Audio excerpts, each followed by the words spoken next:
Student, my self HP sir में आपका account का टीचर। बच्चों, आज हम फिर अकाउंटिंग रेशो का यूनिट पढ़ेंगे। उस यूनिट के अंदर प्रॉफिटेबिलिटी रेशो के बारे में जानेंगे कि प्रॉफिटेबिलिटी रेशो कौन कौन से होते हैं। बच्चों, मैंने यहां पर कुछ लाभदायकता अनुपात लिख रखे हैं जिन्हें आप इंग्लिश में प्रॉफिटेबिलिटी रेशो कहते हैं। पहला है मेरा gross profit ratio. Gross profit ratio. Second है नेट प्रॉफिट रेशियो, फिर operating profit ratio, operating ratio, return on investment यानी ROI शॉर्ट फॉर्म में बोलेंगे, या रिटर्न ऑन कैपिटल रेशियो।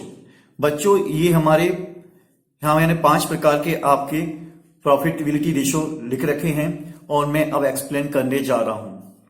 बच्चों, जितने भी प्रॉफिटेबिलिटी रेशियो होते हैं वो हमेशा सेल्स बेस के आधार पर बनते हैं, नेट सेल्स बेस के आधार बनते हैं। और ये ध्यान रखिए बच्चों, हमारे क्वेश्चन में ही हमारा इसका आंसर छुपा होता है, तो बड़ा आसान है, इन्हें रटिए मत, आप समझिए। आपको कौन सा प्रॉफिट पूछा जा रहा है? पहला ग्रॉस प्रॉफिट रेशियो। मैंने कहा था ये किसके आधार पर बने होते हैं? नेट सेल्स के आधार पर बने होते हैं।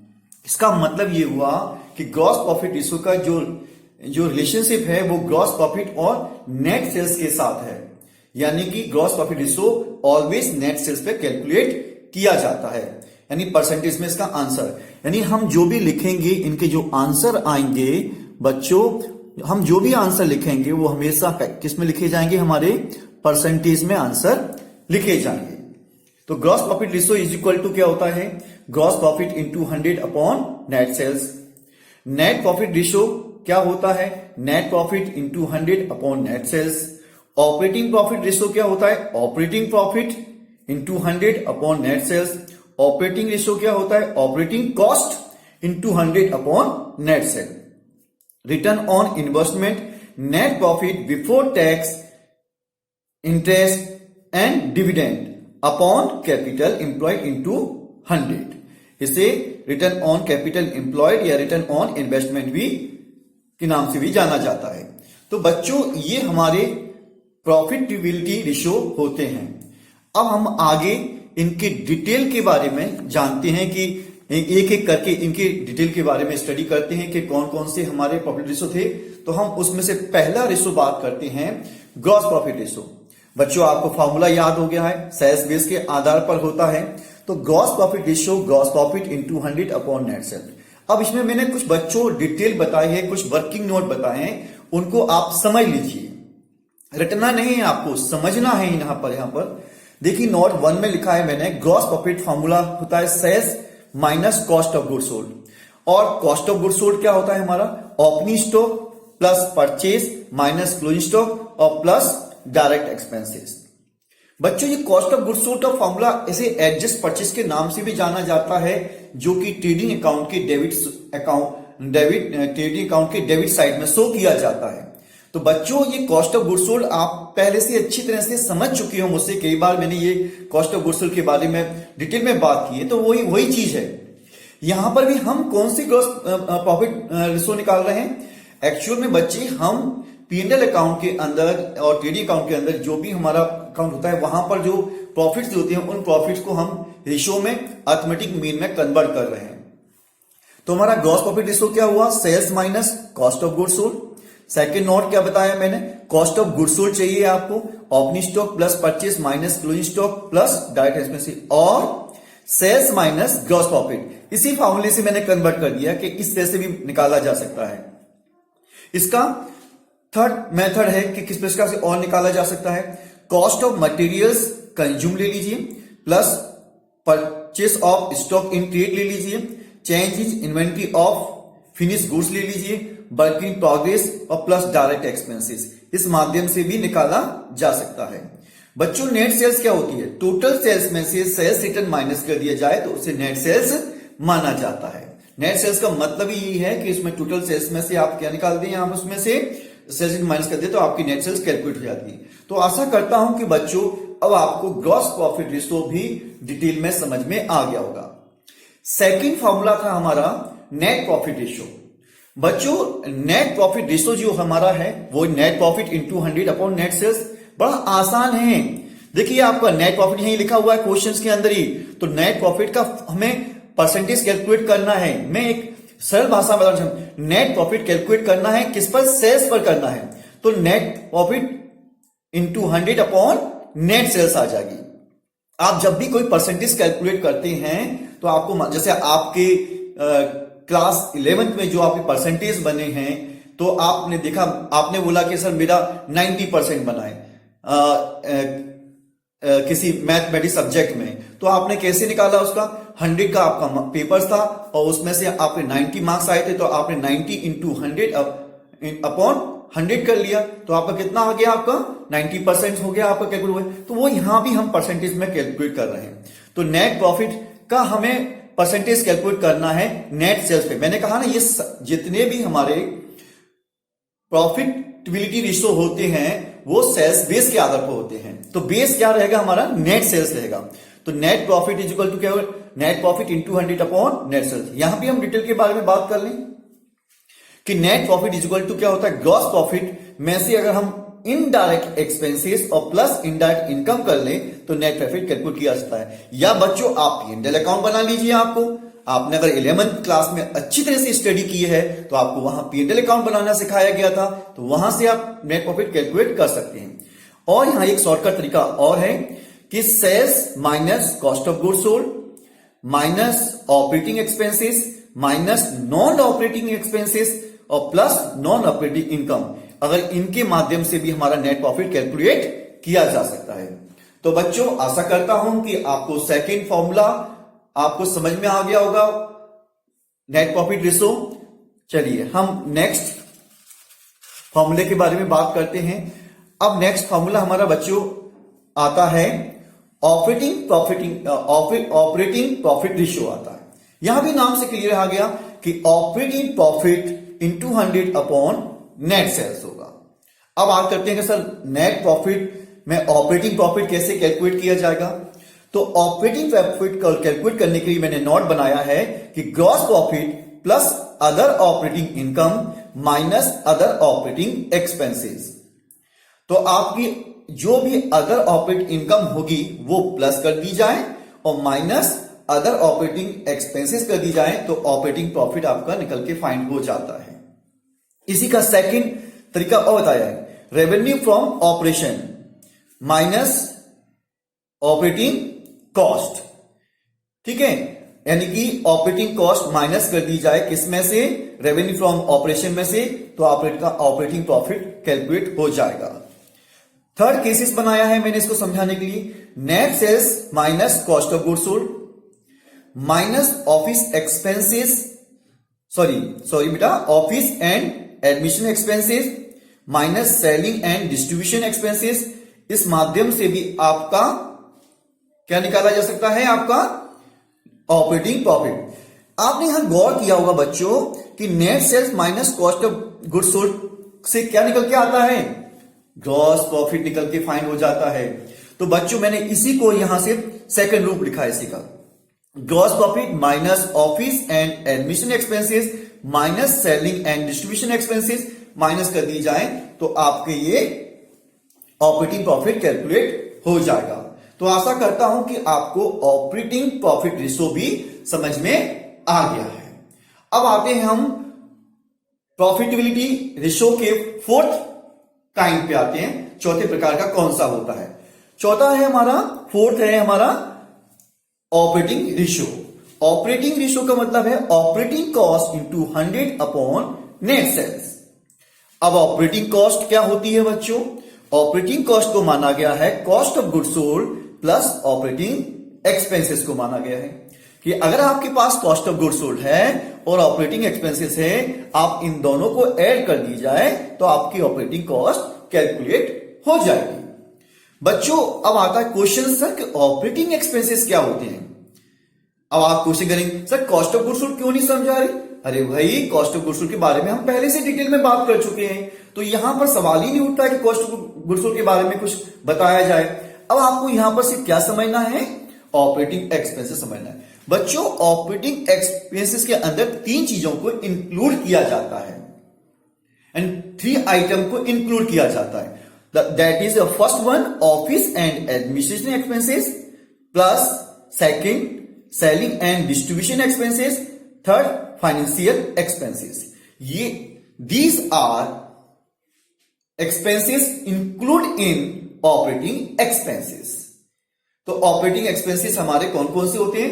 ध्यान रखिए बच्चों कि हमारे तीन प्रकार के ही ऑपरेटिंग एक्सपेंसेस को माना गया है और कई क्वेश्चन में आपके इन डिटेल में इनके भी रेशो फाइंड किए जाएंगे और ये भी बेसिस ऑन सेल्स पे निकाले जाएंगे. जैसे मान लीजिए कि आपसे क्वेश्चन आ गया कि calculate the office and administration expenses ratio, तो आपका फॉर्मूला क्या बन जाएगा? अब आप बनाना सीख गए formula. Office and administration expenses into 100 upon net sales. इसी प्रकार से आपको इसका इस एक्सपेंसेस का भी रेशो पूछा जा सकता है, selling and distribution expenses ratio. तो selling and distribution expenses into 100 upon net sale. तो बच्चों इस प्रकार से आप अपने आप फॉर्मूला भी कैलकुलेट कर सकते हैं. तो आशा करता हूं कि आपको प्रॉफिटेबिलिटी रेशो का फोर्थ फॉर्मूला समझ में आ गया. अब हम बात करते हैं फिफ्थ पर. फिफ्थ है हमारा रिटर्न ऑन इन्वेस्टमेंट, जिसे शॉर्ट फॉर्म ROI के नाम से जाना जाता है. इसका फॉर्मूला होता है net profit before interest tax and dividend. यानी हमारा वो प्रॉफिट चाहिए, यानी कि वो प्रॉफिट होना चाहिए जिसमें से इंटरेस्ट और टैक्स और डिविडेंड सब्ट्रैक्ट नहीं किए गए हों. ठीक है. और अपॉन में क्या आएगा नीचे? कैपिटल इंप्लॉयड और इंटू 100. अब आता है कि सर कैपिटल इंप्लॉयड को एक्सप्लेन कीजिए. तो कैपिटल इंप्लॉयड में हमारा equity share capital plus preference share capital plus reserve plus accumulated profit plus long term loans और माइनस फिक्टिशियस एसेट्स किया जाता है. ये हो गया फर्स्ट केस के कैपिटल इंप्लॉयड. सेकंड केस में कैसे निकाला जाता है? Net fix asset plus working capital. यानी कि आपकी जितनी भी नेट फिक्स एसेट होगी उसमें प्लस वर्किंग कैपिटल ऐड कर दें तो बच्चों आपको आराम से आपको कैपिटल इंप्लॉयड फाइंड हो जाएगा. अब आता है कि सर नेट फिक्स एसेट क्या होती है? तो नेट फिक्स एसेट्स को माना गया है फिक्स एसेट में से डेप्रिसिएशन माइनस कर दिया जाए, यानी सब्ट्रैक्ट कर दिया जाए. बच्चों क्या सब्ट्रैक्ट हो जाना चाहिए? डेप्रिसिएशन सब्ट्रैक्ट हो जाना चाहिए आपकी फिक्स एसेट में से, तो आपकी नेट फिक्स एसेट कैलकुलेट हो जाएगी. बच्चों यहां एक क्वेश्चन करता हूं बच्चों में, मुझे ये बताइए कि आपने कैपिटल अकाउंटिंग इक्वेशन पढ़ा था चैप्टर क्लास 11th में. वहां पर अकाउंटिंग इक्वेशन के बारे में पढ़ा था. तो वहां अकाउंटिंग इक्वेशंस क्या होती थी आपकी? Assets is equal to capital plus liabilities, accounting equation जो थी. और अगर वहां से उसी फार्मूले से हम देखें कैपिटल फाइंड करना हो तो क्या फार्मूला बनेगा? Capital is equal to assets minus liabilities बन जाएगा. अगर इनके आगे वर्ड लगा दें, यहां लगा दें वर्किंग वर्ड, यहां लगा दें करंट एसेट और यहां पर भी लगा दें हम करंट लायबिलिटी, तो करंट एसेट में से करंट लायबिलिटी सब्ट्रैक्ट कर दी जाए तो हमारी वर्किंग कैपिटल फाइंड हो जाती है. तो समझ में आ गया बच्चों वर्किंग कैपिटल कैसे फाइंड की जाती है? करंट एसेट में से करंट लायबिलिटीज माइनस कर दी जाए तो हमारी वर्किंग कैपिटल फाइंड हो जाएगी. और फॉर्मूला सिंपल है याद करने के लिए. अकाउंटिंग इक्वेशन का फॉर्मूला याद रखें, उससे आप आराम से तो करंट एसेट्स में से करंट लायबिलिटीज माइनस कर दें तो आप आराम से वर्किंग कैपिटल फाइंड कर सकते हैं. आशा करता हूं कि यहां पर भी आपको वर्किंग कैपिटल का कैलकुलेट करना समझ में आ गया. बच्चों मैंने यहां पर एक वर्किंग नोट बनाया है. अगर इस वर्किंग नोट को आपने अच्छी तरह से समझ लिया तो आपको अकाउंटिंग रेशो निकालने में कैलकुलेट करने में कोई प्रकार की प्रॉब्लम नहीं होगी. देखिए बच्चों यहां पर मैंने लिया सेल्स. सेल्स के बाद माइनस क्या कर रहा हूं? Cost of goods sold. जब सेल्स में से cost of goods sold minus की जाएगी तो क्या निकल के आ जाएगा? आपका ग्रॉस प्रॉफिट आ जाएगा. बच्चों इस ग्रॉस प्रॉफिट में से office and admission expenses and selling and distribution expenses minus कर दी जाए तो हमारे ऑपरेटिंग प्रॉफिट कैलकुलेट हो जाता है. ऑपरेटिंग प्रॉफिट में से नॉन ऑपरेटिंग एक्सपेंसेस या लॉसेस या माइनस कर दी जाए और non operating gain and income plus कर दी जाए तो हमारा profit before interest and tax calculate हो जाता है। और profit before interest and tax and मान लीजिए डिविडेंड में से माइनस कर दिया जाए ओनली इंटरेस्ट, तो प्रॉफिट आफ्टर इंटरेस्ट और बिफोर टैक्स कैलकुलेट हो जाएगा हमारा। फिर इनकम टैक्स सब्ट्रैक्ट कर दिया जाए तो profit after tax and interest आ जाएगा। फिर माइनस पर फिर से डिविडेंड माइनस कर दिया जाए तो आपका प्रॉफिट बिफोर इक्विटी के लिए आ जाएगा, और माइनस इक्विटी डिविडेंड माइनस किया जाए तो प्रॉफिट फॉर बैलेंस शीट में शो करने के लिए बचा रह जाएगा। तो बच्चों ये चार्ट समझाया है, इस माध्यम से भी आपको आराम से अब यहां समझने की कोशिश कीजिए। अगर मान लीजिए सपोज दैट बच्चों आपको यहां पर ग्रॉस प्रॉफिट दिया हुआ है, या आपको यहां पर ग्रॉस प्रॉफिट दिया हुआ है, या मान लीजिए कि आपको यहां ऑपरेटिंग प्रॉफिट दिया हुआ है, तो यहां से सारे फॉर्मूले कैलकुलेट कर सकते हो, बना सकते हो, आपको कोई प्रकार की प्रॉब्लम नहीं आएगी। ठीक है ना। जैसे मान लीजिए कि आपको सेल्स चाहिए या आपको कॉस्ट ऑफ गुड सोल्ड चाहिए, तो आप यहां से सब कुछ कैलकुलेट कर सकते हैं, ग्रॉस प्रॉफिट कैलकुलेट कर सकते हैं, तो ये आपको कोई प्रॉब्लम नहीं आएगी। मान लीजिए सेल्स निकालनी है तो आप क्या करेंगे, कॉस्ट उल्टा चल देंगे आप किसी चीज में, तो आप ये है कॉस्ट ऑफ गुड सोल्ड आपका ये है, तो आप कॉस्ट ऑफ गुड सोल्ड जितना भी दिया है उसमें से ग्रॉस प्रॉफिट माइनस कर दें तो आपकी सेल्स कैलकुलेट हो जाएगी। आपकी बात समझ रहे हो कि नहीं समझ रहे आप? ये चीजें इस तरह से आप फॉर्मूला भी कैलकुलेट कर सकते हैं। बच्चों आशा करता हूं कि यहां तक तो आपको समझ में आ गया होगा। अब बच्चों मैं टीएस ग्रीवाल का एक क्वेश्चन सॉल्व कराता हूं, और इस क्वेश्चन को आप समझने की कोशिश कीजिए कि इस क्वेश्चन को किस प्रकार से सॉल्व किया जाता है। एक टीएस ग्रीवाल का क्वेश्चन है, आपका क्वेश्चन नंबर 1 है और आपका पेज नंबर 4.99 है। ठीक है, ये मैं आपका सॉल्व करा रहा हूं टीएस ग्रीवाल बुक से। ठीक है बच्चों, यहां पर इस में आपसे उस बुक के अंदर इस क्वेश्चन में पूछा गया है कि कैलकुलेट द, आपको क्या करना है, करंट रेशियो फाइंड करना है। यानी आपसे क्या पूछा गया है, करंट रेशियो फाइंड करने के लिए पूछा गया है आपसे।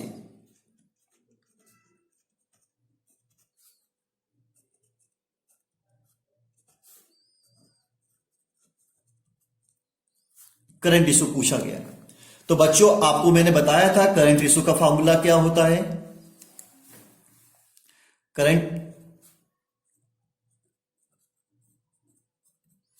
करंट एसिड्स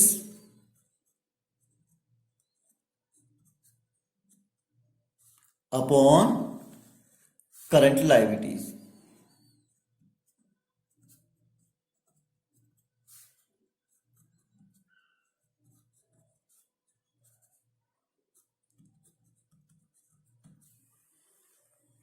ठीक है बच्चों, ये होता है आपका। अब यहां ध्यान दीजिए कि करंट एसिड्स हमारी कौन कौन सी होती हैं।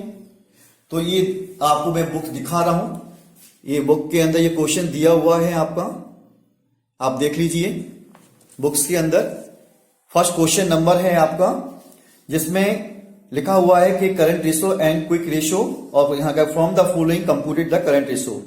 आपके ट्रेड रिसीवेबल दिए हुए हैं आपके 1,80,000 की, प्रीपेड एक्सपेंसेस 40,000 का, कैश एंड कैश इक्विवेलेंट दिए हैं 50,000 की, मार्केटेबल सिक्योरिटी दी है आपकी 50,000 की, लैंड एंड बिल्डिंग दिया हुआ है 5 लाख का, बिल्स पेबल दिया है 20,000 का, सिंडिकेटर्स हैं आपके 1 लाख के, डिवेंचर हैं आपके 4 लाख के, और इन्वेंट्रीज हैं आपकी 80,000 की, एक्सपेंसेस आपके 80,000 की।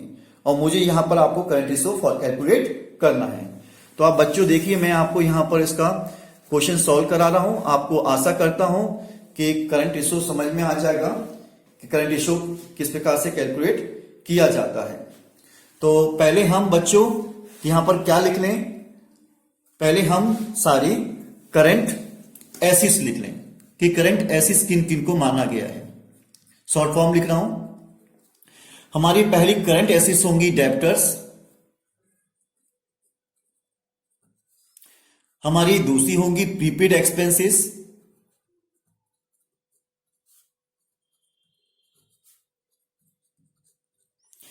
तीसरी हमारी करंट एसेट्स होगी कैश एंड कैश इक्विवेलेंट।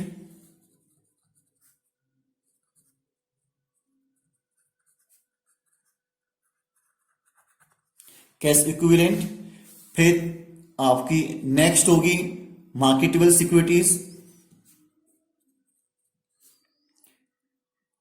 फिर बेटा बच्चों land and building fix asset होती है, इसलिए इसे इंक्लूड नहीं करेंगे हम करंट एसेट्स में, ठीक है।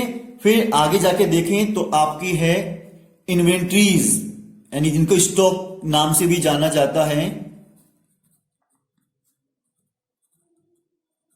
इन्वेंट्रीज। ये सारी हमारी क्या है, करंट एसेट्स है। अब इनके अमाउंट ले लीजिए। तो अमाउंट लिए तो ये हमारा फर्स्ट अमाउंट है 1,80,000।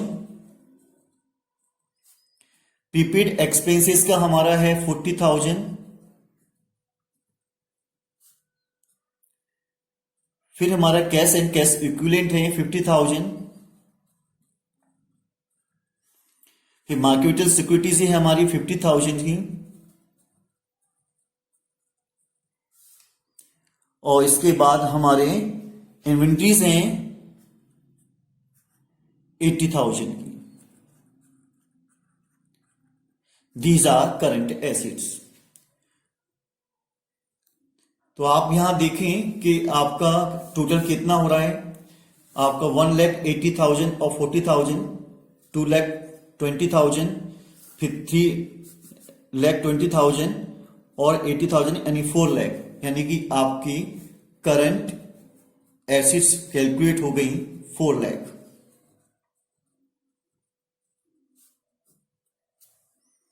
आशा करता हूं यहां तक समझ में आ गया। अब हम क्वेश्चंस के अंदर हमें करंट लायबिलिटीज फाइंड करनी है। करंट लायबिलिटी बच्चों हमारी पहली बिल्स पेबल है, यानी कि बीपी। फिर हमारे पास क्रेडिटर्स हैं,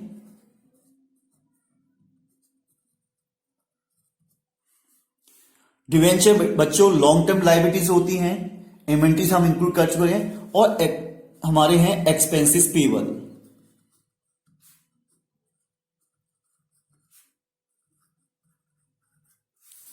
these are the current liabilities. अब इनको ऐड कर लें इनके अमाउंट्स को। बिल्स पेबल का अमाउंट है हमारा 20,000, प्लस क्रेडिटर्स है हमारे 1 लाख के, और बच्चों हमारे एक्सपेंसेस पेबल हैं 80,000। अगर इनको ऐड करें तो हमारे ये हुए 2 लाख के। अब फॉर्मूला में पुट कर दीजिए, current ratio is equal to current assets upon current liabilities. तो हमारी करंट एसेट्स कितनी आ गई बच्चों, 4 लाख हो गई हमारी, और करंट लायबिलिटीज कितनी हो गई बच्चों हमारी 2 लाख। 50 से 50 कैंसिल, फिर हमारा कितना आया 4/2, 2 1 जा 2 और 2 2 जा 4, यानी कि 2:1। That is the ratio of current ratio. तो बच्चों आशा करता हूं कि आपको लिक्विडिटी रेशो के अंदर मैंने पहला क्वेश्चंस लिया था जिसमें करंट रेशो कैसे कैलकुलेट किया जाता है वो मैंने आपको समझा दिया है कि करंट रेशो किस प्रकार से कैलकुलेट किया जाएगा। आशा करता हूं कि आपको यहां तक का पूरा समझ में आ गया है। नेक्स्ट आपको वीडियो में मैं कुछ और अकाउंटिंग रेशो लेके हाजिर होऊंगा। नमस्कार, जय हिंद।